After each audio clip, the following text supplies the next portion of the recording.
Sir, the paperwork has been filed. I'm not accusing you, sir. It is a fact that is proven. Okay. Well, let me tell you, I am looking at your report at this particular time. It shows that on the 28th of March 2021, I was assigned this report. On the 1st of April, I left you a voicemail asking you to contact me. You did not. On the 3rd, I sent you a contact card asking you to contact me. You did not. By the 15th, you still had not contacted me, so the case was made inactive. Then, in September 27th of 2023, 2.5 years later, you finally contacted me. You came in, we had an interview, you brought in your paperwork from the hospital, which I reviewed, which showed that you did not have a SANE report or SAE kit completed. You in fact left the hospital against the doctor's advice, so I have no physical evidence that would support what you had reported, and that was by your choice. I reviewed that paperwork, I reviewed the voicemails you sent me, all of which were from 2021, which possibly could have been construed as menacing. However, since it was 2.5 years later, it was beyond the scope of reporting time, so no charges could be filed for that. Then, after all of that, I spoke to you October 24th of 2023 to advise you I was not able to file any warrants or forward it to the grand jury, at which time you told me you had reconsidered and had a change of heart and did not want to pursue the case. Are you familiar with battered spouse syndrome, Detective Tharp? I'm sorry? Are you familiar with battered spouse syndrome? You're going to have to speak up. I cannot hear you. Yes, sir. I asked if you were familiar with battered spouse syndrome. No, I don't handle domestic violence cases. Okay, well, I tried to explain, I also tried to explain to you, you spoke about different cases, and I told you those weren't cases that I would be investigating because they weren't this case. If you had other complaints that you had filed reports on, those detectives are the ones you would have to speak to. I have laid out to you, I do not have evidence or probable cause to file charges against them or to file forward it to the grand jury.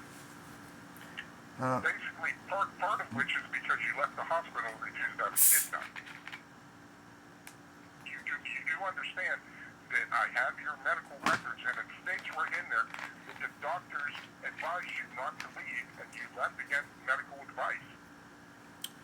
So you have the medical records where the police reports clearly indicate that I did not get medical attention. Detective Tharp, I have a police report that was just released from the Franklin County Prosecutor's Office that clearly indicates rapes and kidnappings were reported.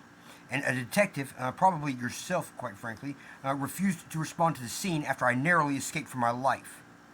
You are absolutely... Actually, that wasn't me who refused to respond. Okay, well, we're going to find out who it is because the Supreme Court just got the paperwork. Detective Tharp, you, sir, absolutely, for failing to do that, are in violation grossly of your duty, sir. You are criminally in violation of your dereliction of duty, sir. That is a violation of the Ohio Revised Code, and as a citizen is lawfully entitled to do, you are in fact under arrest for dereliction of duty and obstruction of justice, sir. And I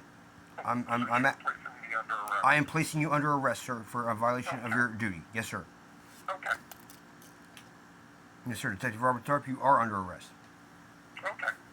Well, listen, Mr. Winwood, as I've explained to you several times now, there's nothing I can do with your report, a lot of which has to do with the fact that you left the hospital. Without evidence, I cannot file charges, I cannot forward it to the grand jury. I got the photographs of my beaten, bloody face where I was stabbed during the commission of a sexual assault. How much more evidence do you need? When was that from, and where is this evidence? May 22nd, it is on my computer, in addition to in Columbus police files. Get with your co-conspirator, Montgomery. May 22nd of when? 2021. Get with your co-conspirator, Detective Montgomery, who also is under arrest. 22nd? Excuse me? May 22nd? May 22nd of 2021, Okay. yes, sir. Mr. Winwood, that is not my case. I've explained to you several times. The only case I have is the one sitting before me. You're aware of rapes that occurred, Detective Tharp. No, sir, I am not. The only case I investigated was the one sitting before me. And you didn't investigate it. I most certainly did. You did not cooperate. I drove from West Virginia to come. For 2.5 I years. drove from West Virginia to come to a sham interview you conducted. 2.5 years later, sir. Yeah. You drove me from West Virginia just so you could absolutely fail your duty to protect the citizens of this city, sir. Okay, Mr. Windman. I've called you back and I've answered your questions. So I'm not going to argue with you on the phone. I'm not going to argue with you either, Detective Tharp. As I said, you are in fact under arrest, sir. You are aiding and abetting. Okay, You are aiding and abetting the prevention. You to come down and put handcuffs on me. I don't need to put handcuffs on you, Detective Tharp. You have been recorded as acknowledging you are under arrest. You are now a fugitive of justice. Okay, thank you, sir. And the time is 10:59 p.m. on August 25th, 2024. That was Detective Robert Tharp. He was absolutely aiding and abetting William Jamar Irby in the commission of rapes, kidnappings, attempted murders, and worse.